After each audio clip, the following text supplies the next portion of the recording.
ವಾರದ ಆದಿಯಲ್ಲಿ ನಿಮಗೆ ನೋಡಿ ಜನ್ಮದಲ್ಲಿ ಮಾಂದಿ ಸಂಚರಿಸುತ್ತೆ. ಚಂದ್ರನ ಸಂಚಾರವನ್ನು ನೋಡಿದಾಗ ಚೆನ್ನಾಗಿದೆ, ನಿಮಗೆ ಮಿಶ್ರವಾಗಿದೆ. ಒಂಥರ ಸ್ನೇಹಿತರಿಂದ ಬಂಧುಗಳಿಂದ ಸಹಕಾರ ಉಂಟಾಗ್ತಕ್ಕಂಥದ್ದು. ಕೃಷಿಕರಿಗೆ ತುಂಬ ಚೆನ್ನಾಗಿದೆ. ಮಿತ್ರ ಬಾಂಧವರಲ್ಲಿ ಅನ್ಯೋನ್ಯತೆ, ಒಳ್ಳೆಯ ವಿಹಾರ ಒಡನಾಟ ಇದೆಲ್ಲ ಚೆನ್ನಾಗಿದೆ. ಮತ್ತು ವ್ಯಯವೂ ಇದೆ. ಹಾಗೆ ಆರೋಗ್ಯದ ದೃಷ್ಟಿಯಿಂದಲೂ ಸ್ವಲ್ಪ ವ್ಯಯ ಆಗ್ತಕ್ಕಂಥದ್ದು, ಅನಗತ್ಯ ಖರ್ಚುಗಳು ಆಗ್ತಕ್ಕಂಥದ್ದು ಇವುಗಳನ್ನು ಸೂಚಿಸ್ತಾ ಇದೆ. ಸ್ವಲ್ಪ ಹುಷಾರಾಗಿರಬೇಕು ಖರ್ಚಿನ ಬಗ್ಗೆ.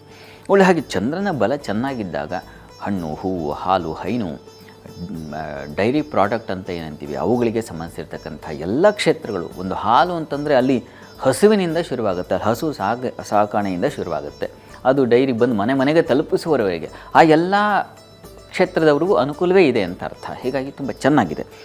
ವೃತ್ತಿಯಲ್ಲೂ ಅಷ್ಟೇ ಅನುಕೂಲದ ವಾತಾವರಣ. ಸ್ವಲ್ಪ ವೃತ್ತಿಯಲ್ಲಿ ಅಲ್ಲಿ ಮಾಂದಿಯು ಸೇರಿಬಿಡ್ತಾನೆ. ಹೀಗಾಗಿ ಮಂಗಳವಾರ ಮತ್ತು ಬುಧವಾರದ ಮಟ್ಟಿಗೆ ಸ್ವಲ್ಪ ಹುಷಾರಾಗಿರಿ ಕೆಲಸದ ಸ್ಥಳದಲ್ಲಿ, ಅದು ಬಹಳ ಮುಖ್ಯ ಕರ್ಕಟಕ ರಾಶಿಯವರಿಗೆ. ಇನ್ನು ವಾರದ ಅಂತ್ಯಭಾಗದಲ್ಲಿ ಗಮನಿಸ್ಕೊಂಡ್ರೆ ಬುದ್ಧಿಬಲ ಚೆನ್ನಾಗಿರ್ತದೆ, ಮಕ್ಕಳಿಂದ ಸಮಾಧಾನ ಸಿಗುತ್ತೆ, ಸಮಾರಂಭಗಳಲ್ಲಿ ಒಂದು ಮಾನ್ಯತೆ, ಗೌರವ ನಿಮ್ಮನ್ನು ಗುರುತಿಸ್ತಕ್ಕಂಥದ್ದು, ಇಂಥ ಕೆಲಸ ಮಾಡಿದ್ರಪ್ಪ ಅಂತ ನೆನೆಸ್ಕೊಳ್ತಕ್ಕಂಥದ್ದು, ಆ ಥರದ್ದೆಲ್ಲ ಚೆನ್ನಾಗಿದೆ. ವೃತ್ತಿಯಲ್ಲೂ ಅಷ್ಟೇ ಅನುಕೂಲದ ವಾತಾವರಣ ಕಾಣಲಿಕ್ಕೆ ಅವಕಾಶಗಳಿದ್ದಾವೆ.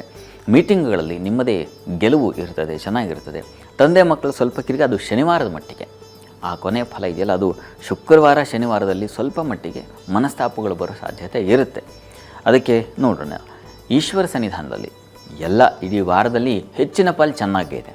ಸ್ವಲ್ಪ ತೊಡಕಿನ ಅದರ ನಿವಾರಣೆಗೆ ಈಶ್ವರ ಸನ್ನಿಧಾನದಲ್ಲಿ ಬಿಲ್ವಾರ್ಚನೆ ಮಾಡಿಸಿ, ಅದು ತುಂಬ ವಿಶೇಷ ಫಲ ತಂದುಕೊಡುತ್ತೆ. ಬಿಲ್ವಾರ್ಚನೆ ಇದನ್ನು ಮಾಡಿಸಿ.